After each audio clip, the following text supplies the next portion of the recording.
have trouble sleeping at night because I overthink. So my formula to sleeping in existence is 3 shots of vodka and a melatonin. But this night, I wanted to give my liver a break.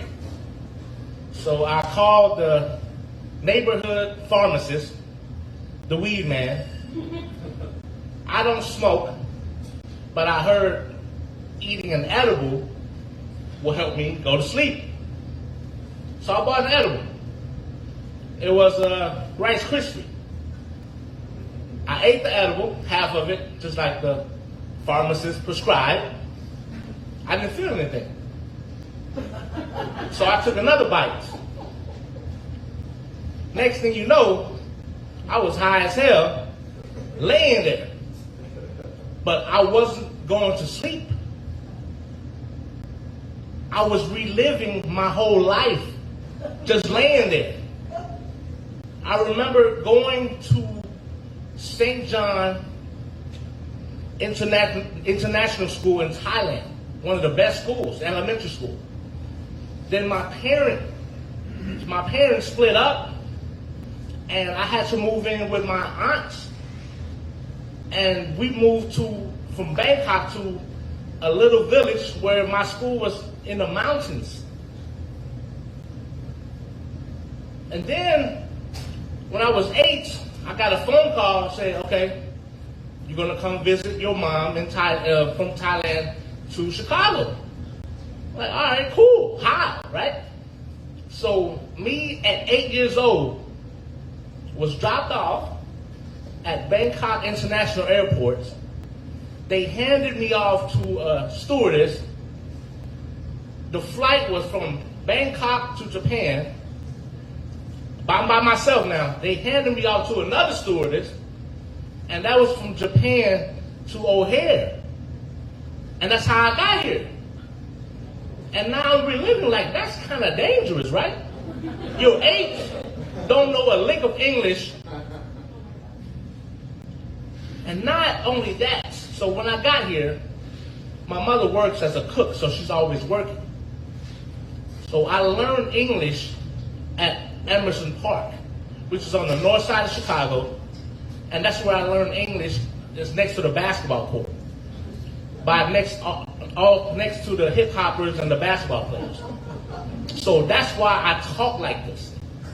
People say I talk like a black guy, right? But some people are nicer, more kind. They say, "Are you from the South?" No, I'm not from Mississippi. But thank you for being kind, because I talk a certain way, Ebonics. When I went to high school, I grew up next to a very talented musician and a very talented rapper. So I learned how to make music. And when I got to college, I'm like, you know what? I think we can make it.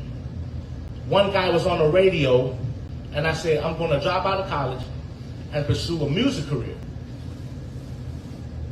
That didn't work out. So imagine me laying there, high as hell, reliving this. And the next step was, okay, I need to make money. I like black hair because it's like a canvas. A head is a canvas. So I became a barber. Barbering was just a vehicle for me to pursue music. But music didn't work out. Then I joined Toastmasters, where for the first time I was surrounded by people who wanted to grow. And that was my community. I started doing speech contests. And I went all the way into the district, where I lost to the world champion of public speaking. So now I say, I can do this. But I kept trying, then I failed. Now I'm reliving all these mistakes. If I were able to do it all over again, I would finish school. If I were able to do this again, I might not even move here. I wouldn't come to this country because I miss home so much, and I want to know how it feels like to live within just my people, because it's so diverse here and we're so different at the same time. And then I relived the worst thing that happened to me. So when I was in Toastmasters, I was surrounding myself with people who wanted more, a higher level of people. And that's when I started working out. And that was when I lost 100 pounds in 2 years. But then I tried to run a marathon, and I took carb loading to the next level.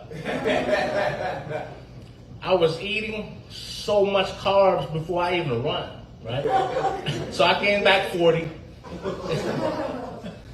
And I'm like, damn, that was when I was like the sexiest. And I'm reliving through all these moments. And I finally got sober, and I'm like, wow, that was a hell of a trip. I'm not happy where I'm at. I don't like my life right now. I've been a barber for 20 years. I've always had certain goals. I wanted to be a musician. I wanted to become the world champion of public speaking.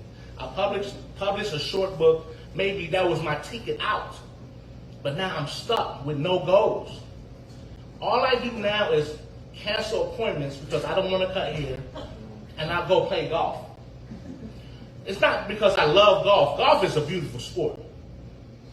But I just don't want to work because it takes the soul out. I love creating. And I had to sit back and say, wow, we need to work on this. There's a beauty with me venting to you guys, because I have hundreds of phone numbers and I can't talk to anybody about these things. There's a beauty in this event that you throw, because every time I come here, I get inspired by something. We're human. We go through the same thing, especially with social media where everyone posts what they do in a happy way, which sometimes, most of the time, is not real. And the most beautiful thing is sometimes you have to go deep in a corner of your dark soul, your negative experience, and you come back to the drawing board and create the life that you really want. I have a few more years till I'm 40. Even though I'm depressed and sad and lost and burnt out, I still have hope that if I piece this puzzle together, this thing called life, maybe I'll have happiness, peace of mind. And there's beauty in that. Thank you so much.